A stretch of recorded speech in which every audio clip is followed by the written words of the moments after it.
जय Hind all of you. मेरे YouTube channel राज police शिक्षा में आप सभी का स्वागत है। मैं इस प्रेजेंटेशन के जरिए सेक्शन 100 धारा 100 आईपीसी के बारे में बताने जा रही हूँ, जिसमें शरीर की प्राइवेट प्रतिरक्षा का अधिकार स्वयं की भी तथा दूसरे की भी ये दिया हुआ है। इसमें 7 पॉइंट है, उसको मैंने नेक्स्ट पीपीटी में क्लियर किया है।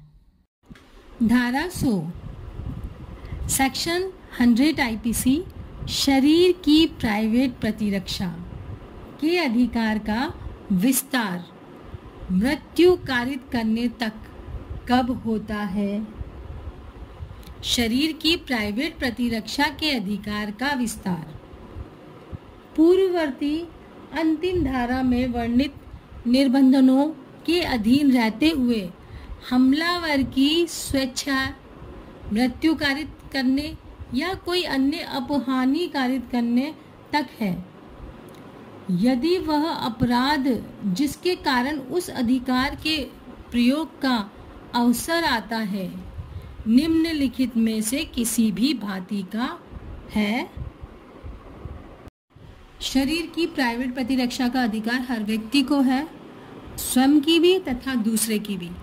लेकिन इसमें धारा 99 में यह वर्णित किया गया है कि यदि कोई लोक सेवक ऐसा कार्य कर रहा है जिसे भय नहीं है कि वो हमारा मृत्यु कारित कर देगा या हमें कोई ग्रीवियस चोट पहुंचाएगा, तो हम उसके खिलाफ कोई कार्रवाई नहीं कर सकते।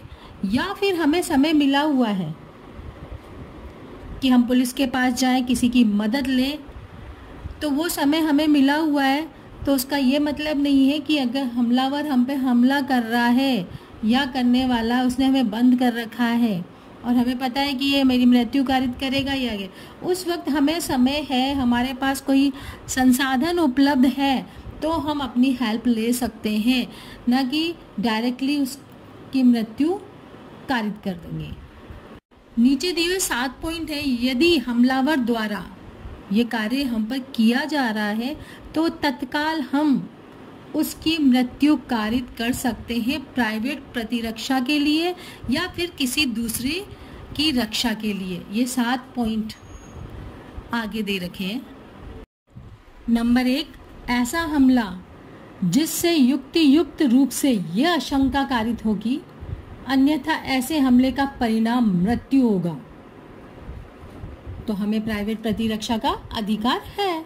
सेकंड है, ऐसा हमला जिससे युक्त रूप से यह आशंका कारित होगी अन्यथा ऐसे हमले का परिणाम घोर उपत्ति होगा, तब भी हमें अपनी प्राइवेट प्रतिरक्षा का अधिकार है।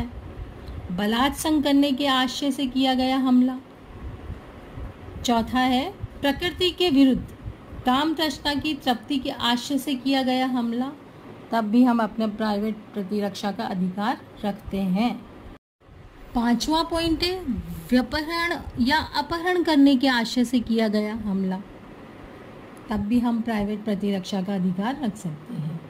इस आशय से किया गया हमला कि किसी व्यक्ति का ऐसी परिस्थितियों में सदोष परिरोध किया जाए जिससे उसे युक्त रूप से आशंका कारित हो कि वह अपने को छुड़वाने के लिए लोक प्राधिकारियों की सहायता प्राप्त नहीं कर सकता।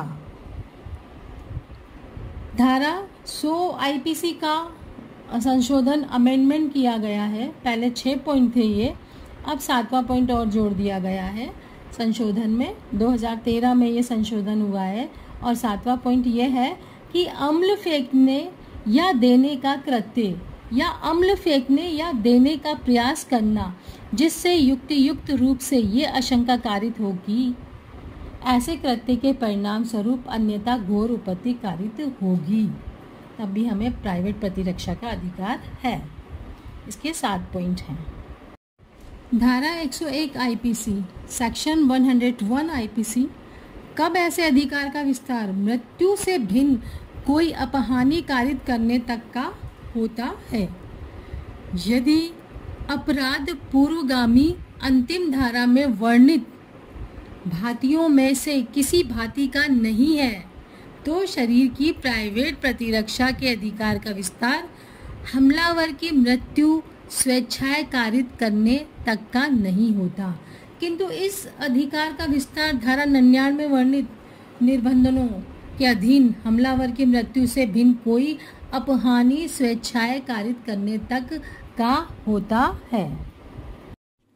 धारा 102 सेक्शन 102 आईपीसी शरीर की प्राइवेट प्रतिरक्षा के अधिकार का प्रारंभ और बना रहना, यानी कि प्राइवेट प्रतिरक्षा या दूसरे की रक्षा के अधिकार का प्रारंभ कहाँ से है और वो बना रह रहा है।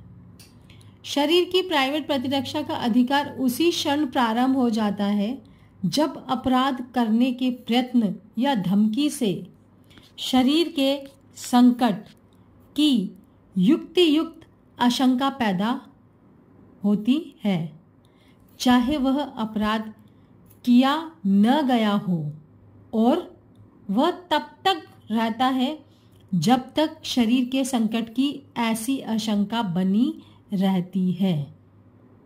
शरीर की प्राइवेट प्रतिरक्षा का अधिकार हर किसी को है, स्वयं की अथवा दूसरे की। इसमें 7 पॉइंट में दिया हुआ है, लेकिन तभी है जब वो आशंका बनी रहती है, यानी कब तक बनी है, और चाहे अपराध हो या ना हो लेकिन आशंका है। आई थिंक आपको समझ आया होगा। यदि समझ में आया है तो लाइक करें, सब्सक्राइब करें और अपने नियर डियर को शेयर करें।